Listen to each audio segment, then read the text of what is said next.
city had been trying for years to get a, quote, convention center hotel.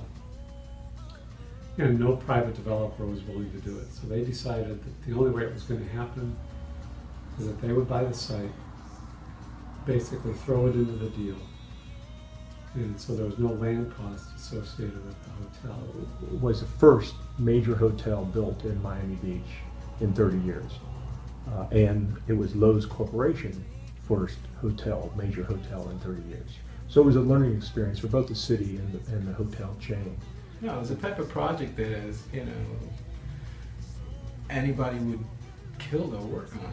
I was considered myself very lucky and fortunate to be involved in it. Happiness is a pet. There were some big names. RTKL was involved, as I recall. Maybe Perkins and Will, Morris Lapidus. That was fun seeing him. But we were probably the least famous group of all of those firms. And so it was particularly enjoying to actually win that. One of the guys built models, like little mass models of all the submittals, everybody else's stuff, including ours. And so we just place, somebody's design and go, yeah, we don't know what these guys were thinking. And then we'd put ours in and be like, see, that's a lot better. And he just killed it. He knocked it out of the park. It was a great presentation. After we won the competition, I think it was the mid-90s, I got involved. So I was basically involved in kind of walking around the building and seeing how far to go with the historic or literal nature of the detail. I remember we bought all these 300-page Art Deco books. We may still have a few of them up there.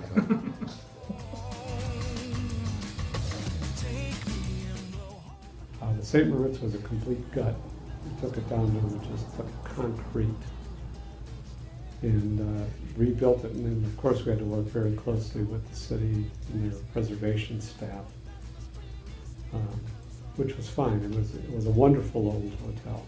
There was a dining room that had like this really cool ceiling that they wanted to keep, but then, you have to like put in all the new mechanical systems and fire and, smoke evac and all that good stuff. So what they did is they cut out the ceiling, lowered it, and did all the work, and then they just lifted it back up. We had to actually make a tunnel, a handicap tunnel work. We had to change all the slopes and everything after it was done, once we connected up. And this was only a month and a half before opening. So, And I go through this little cubby hole out onto this balcony, and I'm looking at the view, like, man, that's really nice, what a beautiful view.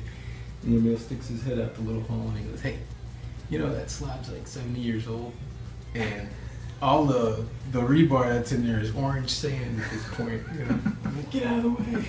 I'm coming back in.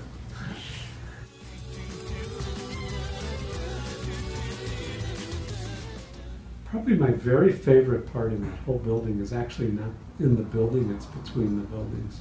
And it's just covered with a space frame skylight system that's quite a bit above you, 35 or 40 feet high. So the feeling is it's barely there.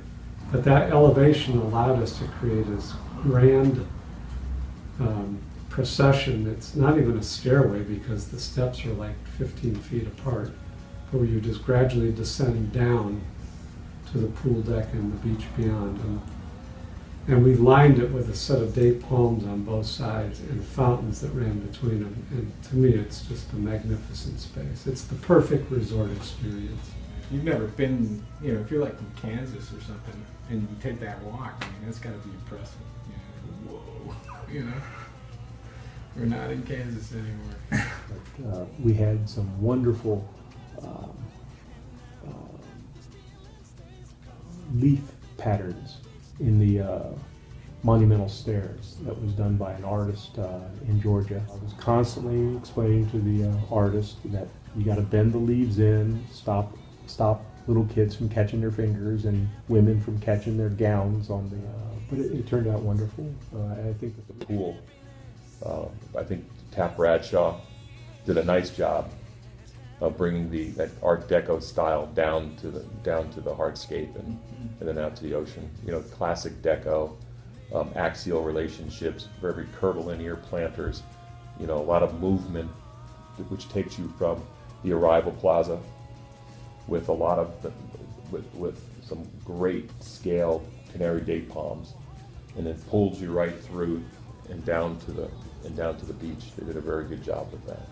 But I thought the real success of the design was the massing and the large rotunda piece, and then how the wings of the hotel, you know, grabbed on the rotunda piece. It's a classical Art Deco massing at a larger scale. All the work we did up on top with the wedding cake crown and the railings, so all that detail. The little cupola at the very top, you know, just coming up with like, how are we gonna build this thing, you know? No, we're like, okay, first, how do you get up there? How do you take care of it? How do you change the light bulbs in there? You know, all that good stuff. And how do you build it? You know, it's an impressive project, and that comes from good design. You know, whether it's contemporary or not, you still have to plan it right. You still have to, the massing has to be right, proportions, where it sits on the site and its relationship to the buildings around it. And I thought we were successful there.